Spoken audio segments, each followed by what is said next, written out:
Hi everyone, మీరంటే పడని వాళ్ళు కానీ మీరంటే గిట్టని వాళ్ళు కానీ మీపై తప్పుడు కేసు పెట్టి false or fake FIR register చేయించారా? మిమ్మల్ని పోలీసు వాళ్ళు అరెస్ట్ చేస్తారని చెప్పి మీరు భయపడుతున్నారా? అలా అయితే ఈ వీడియో మీకోసమే. అలాంటి టైంలో ఇమీడియట్గా మీ అడ్వకేట్ ద్వారా సెక్షన్ 482 ఆఫ్ BNSS కింద యాంటిసిపేటరీ బెయిల్ అప్లికేషన్ కోర్టులో మూవ్ చేయండి. బెయిల్ ఆర్డర్ మీకు ఫేవర్గా పొందండి. పొందిన తర్వాత సెక్షన్ 528 ఆఫ్ BNSS కింద క్వాషింగ్ ఆఫ్ ఎఫ్ఐఆర్కి వెళ్ళండి. కోర్టు నుంచి ఎఫ్ఐఆర్ క్వాష్ చేయించుకోండి.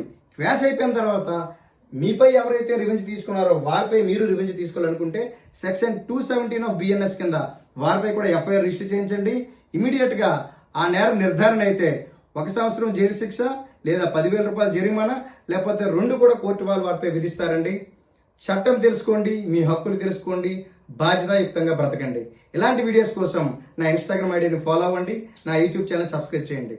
Thank you very much.